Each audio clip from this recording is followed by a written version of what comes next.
Assalamualaikum warahmatullahi wabarakatuh.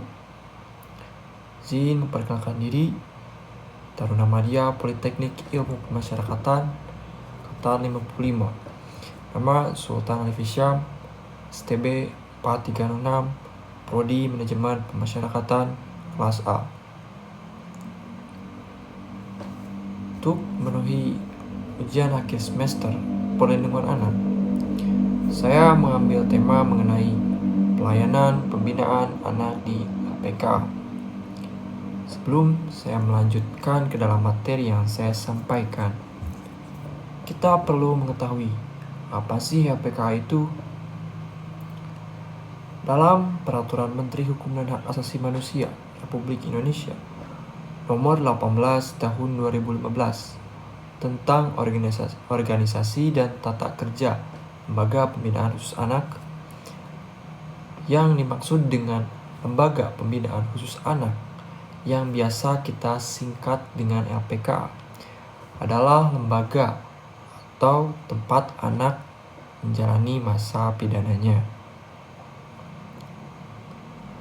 Untuk kedudukannya sendiri, LPKA merupakan unit pelaksanaan teknis yang berkedudukan di bawah dan bertanggung jawab kepada Direktur Jenderal Pemasyarakatan. Sejak munculnya Undang-Undang Nomor 11 Tahun 2012 tentang Sistem Peradilan Pidana Anak atau SPPA yang menggantikan Undang-Undang Nomor 3 Tahun 1997 tentang Pengadilan Anak, setiap lapas anak dituntut untuk melakukan perubahan menjadi PKA. Hal ini dikarenakan lapas anak dianggap sudah tidak sesuai lagi dengan kebutuhan hukum dan perkembangan sistem peradilan pidana anak. Perubahan nama ini bukan saja berupa perubahan nomenklatur atau pembentukan organisasi baru saja, namun lebih pada perwujudan transformasi penanganan terhadap anak berhadapan dengan hukum di Indonesia.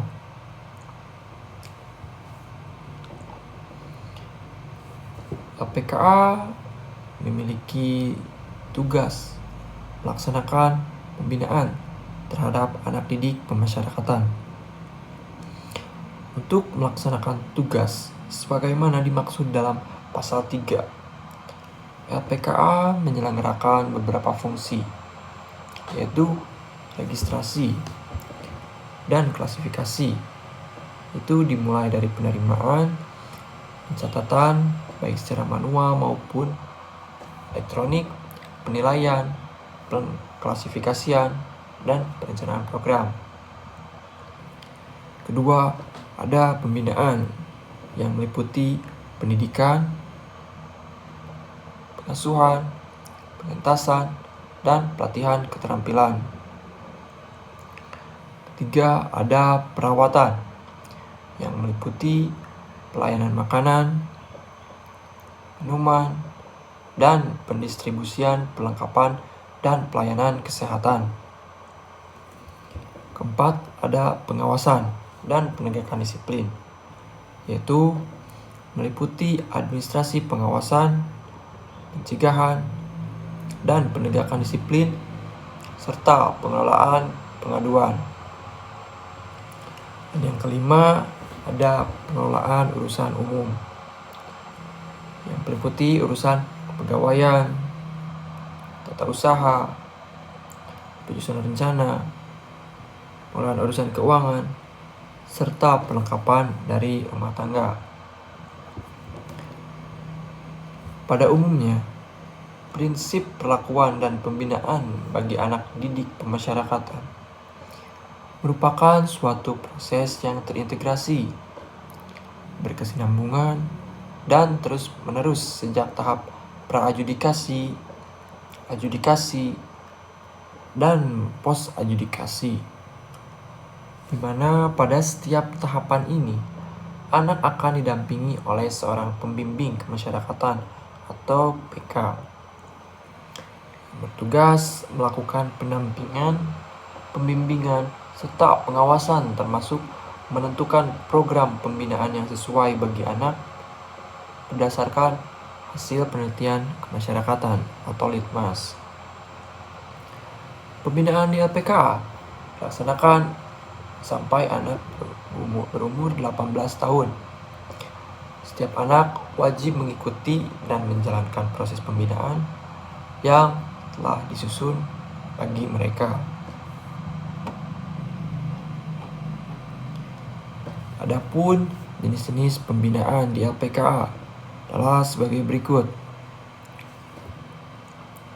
Yang pertama, ada pembinaan kepribadian yang meliputi kegiatan kerohanian, kesadaran hukum, jasmani, kesadaran berbangsa dan bernegara, serta kegiatan lainnya. Bentuk dari kegiatan pembinaan kepribadian yang umumnya dilakukan di LPKA antara lain seperti kewajiban untuk melaksanakan ibadah sesuai dengan agama dan kepercayaan masing-masing.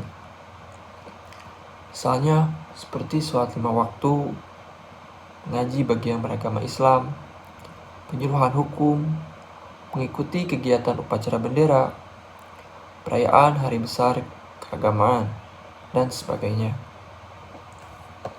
Kedua, ada pembinaan keterampilan yang ditekankan pada pemberian kemampuan khusus sesuai bakat dan minat anak yang dapat menunjang potensinya, seperti misalnya kegiatan pertanian, pertukangan, peternakan, dan pelatihan vokasional yang dapat bermanfaat bagi mereka di dunia kerja nanti. Ketiga, ada pendidikan formal. Pendidikan formal maupun non-formal itu bentuk pembinaan yang memfasilitasi anak dari sisi akademik. Tidak dapat dipungkiri bahwa ketika seorang anak harus menjalani masa pidananya, maka seringkali anak tersebut sulit mendapatkan akses terhadap pendidikan.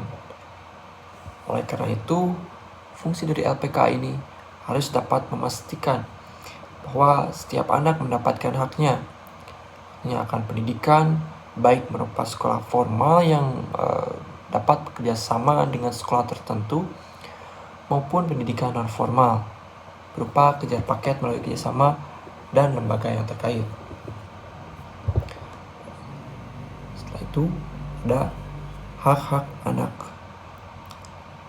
Hak anak yang sedang menjalani pidana di LPKA telah diatur dalam pasal 4 ayat 1 Undang-Undang Nomor 11 Tahun 2012 tentang Sistem Peradilan Pidana Anak yang meliputi mendapat pengurangan masa pidana, memperoleh asimilasi, memperoleh cuti mengunjungi keluarga, memperoleh pembebasan bersyarat, memperoleh cuti menjelang bebas, memperoleh cuti bersyarat, dan memperoleh hak-hak lainnya sesuai ketentuan.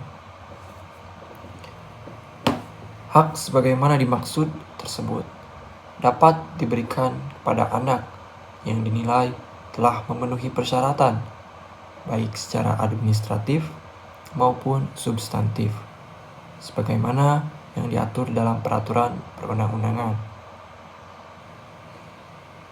Sekian presentasi yang dapat saya sampaikan.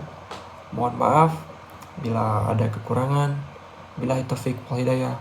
Assalamualaikum warahmatullahi wabarakatuh.